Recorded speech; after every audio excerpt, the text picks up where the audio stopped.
আসসালামু আলাইকুম, সবাই কেমন আছেন? আশা করি সবাই ভালো আছেন। আলহামদুলিল্লাহ, আমরাও ভালো আছি। আমার আজকের সমস্ত কথা আপনাদের প্রশ্নের উত্তর।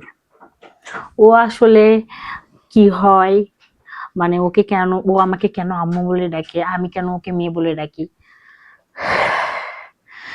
বা সবাইকে বলি ও আমার মেয়ে। আমি বলতেছি, আমার গাল লোমগুলা দাঁড়ায় যাচ্ছে ভয়, মানে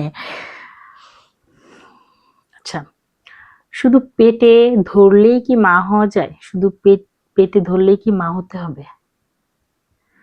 আমি নাজিফাকে হয়তো পেটে ধরছি, ওকে হয়তো পেটে ধরি নাই, কিন্তু নাজিফার থেকে ওকে আমি কম ভালোবাসি না। হয়তো ও কতটুকু আমাকে বোঝে আমি জানি না, বাট আপনাদের এত এত প্রশ্ন, সেগুলোর উত্তর দিতেই আসলাম। আসলে ওকে যখন আমি নিই, তখন তখন ওর কেউ ছিল না, হয়তো এখন ওর অনেকেই আছে। যখন আমার মেয়ে ছোট ছিল, 6 মাস বয়স, তখন আমি সবসময়ের জন্য আরেকটা, মানে দত্তক নেওয়ার জন্য সবসময়ের জন্য খুঁজতাম যে না, আমার মেয়ের সাথে একটু খেলাধুলা করবে। তার জন্য হচ্ছিল আমি একটা মেয়েকে নিতে চাইছি, যে না, আমি সারা জীবনের জন্য একটা মেয়ে নিব। ও তো তখন আরো ছোট ছিল যখন ও আমার লাইফে আসে, আমার মেয়ের জীবনে যখন আসে, তখন ও আরো ছোট ছিল। সেখান থেকে এই পর্যন্ত ওকে আমি গোসল করাই দিই, কি তাই না? তুমি কোথায় ঘুমাও? খাটে। কার সাথে ঘুমাও? তোমার সাথে। সত্যি? হুম। এগুলো কি মিথ্যা না সত্য? সত্যি। 100? হুম। যাই হোক, ও হচ্ছিল, মানে ওর প্লেট থেকে খাবার নিয়ে আমি খাই না? হুম। আমি আমার গাল থেকে অনেক কিছু বের করে তোরে দিয়ে দিই না? হুম। অনেক সময় আমি খাবার খাই, ওকেও যা দিই আমিও তাই খাই। অনেক সময় আমার কাছে কেন জানি না মনে হয় আমি আমার গাল থেকে যেমন হালকা একটু বের করে আমার নাজিফাকে খাওয়াই, আমি সেম ওকেও খাওয়াই না? হুম। মানে এত এত ভালোবাসার পরে শাসন জিনিসটা অবশ্যই আসবে। আমি যেহেতু আমার সন্তানদেরকে ভালোবাসি, অবশ্যই শাসন করতে হবে। আমি আমার নাজিফাকে যতটুকু বকা দিই, ওকেও দিই তো না? বকা দিত, কিন্তু পরবর্তী থেকে আমি ভালোবাসি, ভালোবাসি নাকি ভালোবাসি না? খারাপ ব্যবহার করি?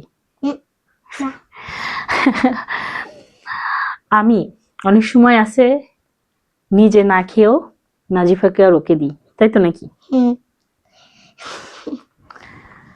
ভালোবাসার জায়গার দিক থেকে কখনোই ওকে আমি কম ভালোবাসি না। আমাকে আমার নিজের হাজবেন্ড, মানে ওর বাবা, আমাকে কি বলে তুমি নাজিফার থেকে ওকে বেশি ভালোবাসো। ইভেন আমার আত্মীয় স্বজন সবাই বলে যে নাজিফার থেকে আমি ওকে বেশি ভালোবাসি, বলে না? সবাই আরো অনেক কথাই তো বলে যে তুই আমাকে ছেড়ে চলে যাবি, তাই না? কিন্তু সেই উত্তরে আমি কি বলি, সুন্দর করে বলতে পারবি? কি বলি আমি, মানে যখন আমাকে সব, মানে এমন কোনো মানুষ নাই, এমন কোনো আত্মীয় স্বজন নাই যে কথাটা বলে না। ইভেন তোমরাও বলো যে ও আমাকে ছেড়ে চলে যাবে, এত ভালোবেসে লাভ কি? আচ্ছা, আমি কি ও আমাকে ছেড়ে চলে যাবে আমিও মানলাম, মেনে নিলাম, তাই বলে কি ওর সাথে আমি ভালো ব্যবহার করবো না, ওর সাথে আমি সুন্দরভাবে চলবো না, ওকে আমি খেতে দিব না, পড়তে দিব না? এমনটা তো না। ও আমাকে যদি ছেড়ে চলে যায় আমি ওকে দোষ দিব না, ওর ফ্যামিলিকেও দোষ দিব না। উপরে তো একটা আল্লাহ আছে, আল্লাহ সবকিছু পারে। আমার আল্লাহর প্রতি সম্পূর্ণ বিশ্বাস আছে। আল্লাহ না চাইলে কোনো কিছুই সম্ভব না, আল্লাহ যা চাইবে তাই হবে।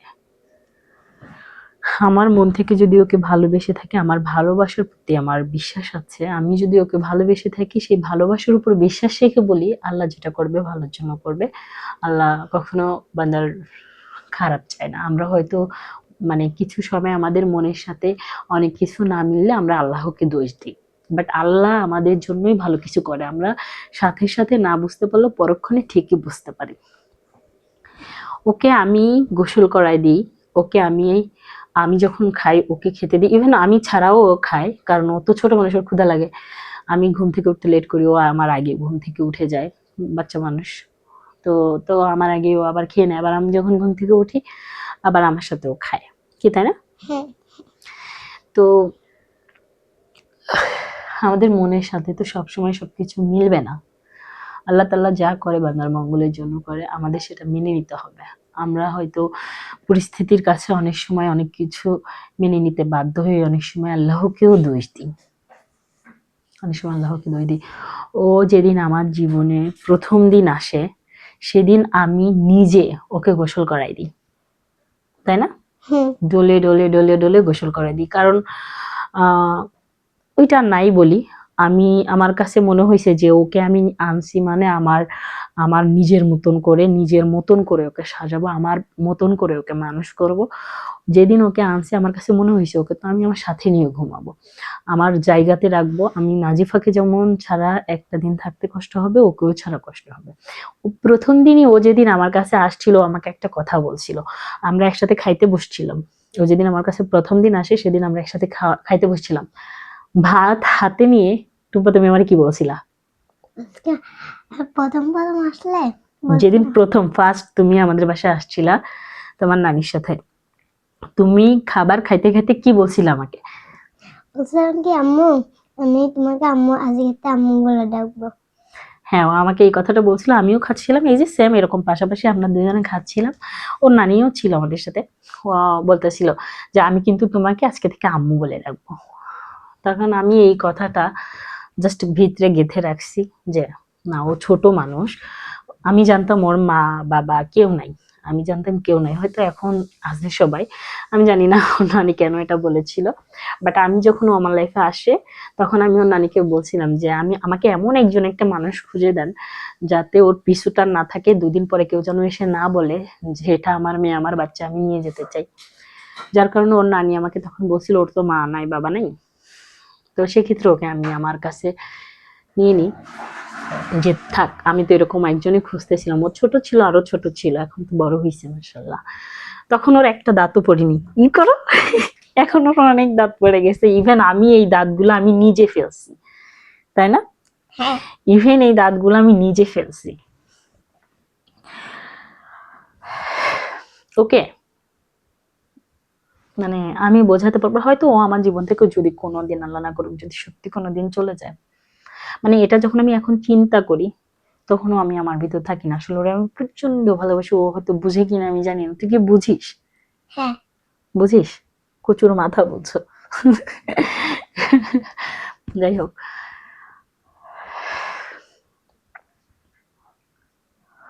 যেদিন প্রথম দিন আসলো ওর ওই কথাটা আমি জাস্ট অ্যাকসেপ্ট করে নিলাম, ভিতরে গেঁথে নিলাম, ব্রেনটে রাখলাম, মনের ভিতরে রাখলাম, জাস্ট ওর ওই কথাটা যে আমি তোমাকে আজকে থেকে আম্মু বলে রাখবো। তখন ভাবলাম একটা বাচ্চা, ওর মা নেই, আমাকে আম্মু বলে রাখবে, আমিও ওর মা হব।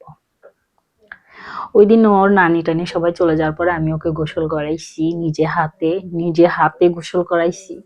গোসল করায় ওর চুল আমি নিজে হাতে কেটে দিচ্ছি, তাই না? হ্যাঁ আগে চুল কাটছিলাম তারপর গোসল করাইছিলাম, মনে আছে? তারপর ওকে নিয়ে আমি ঘুরতে গেছি, অনেক জায়গায় ঘুরি, দেন আসার সময় ওকে আমি মার্কেট করে দিছি, অনেক কিছু কিনে দিছি। কারণ ওর নানিকে আমি বলছিলাম যে আন্টি ওকে যখন আমার কাছে দিবেন কোনো জামা কাপড় আনবেন না, আমি ওকে কিনে কাটা করে দিব। এখনো পর্যন্ত আমি আমার নিজের মেয়েকেও বানানো জামা কাপড় পরাই না, ওকেও বানানো জামা কাপড় আমার মনে হয় বাচ্চাদের গুলা ভালো লাগে না। আমার মনে হয় যে না, কেনাগুলা বানাইতে গেলে আরো বেশি মনে হয় যে খরচ বেশি আমার কাছে মনে হয়, আর খরচ যেমন তেমন আমার কাছে সুন্দর লাগে না। আমি সবসময় যেন যেটা কিনতে হয় মানে তৈরি করা, ওইটা আমার কাছে ভালো লাগে, কারণ ওটা গার্মেন্টস থেকে আসে, অনেক সুন্দর ভাবে আসে। ওইটা ভালো লাগে, বাড়িতেও যা বাহিরেও তাই। অনেকের কাছে হয়তো মনে হতে পারে অনেক কিছু, বাট আমার কাছে আমার বাচ্চা কিভাবে মানুষ করবো সেটা তো আমি জানি। আপনাদের পরামর্শ নিয়ে তো আমি আমার বাচ্চাদেরকে মানুষ করব না, তাই না? আমার বাচ্চাদেরকে কিভাবে গড়ে তুলবো সেটা একমাত্র আমার সিদ্ধান্ত।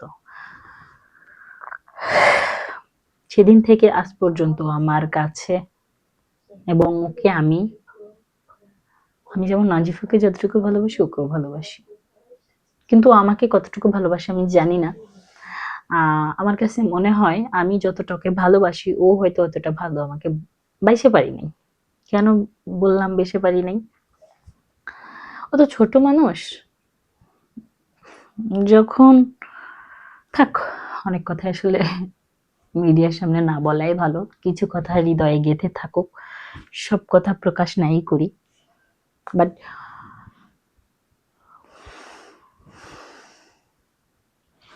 সবাই ভালো থাকবা। আমি আসলে আর কিছু বলতে পারতেছি না।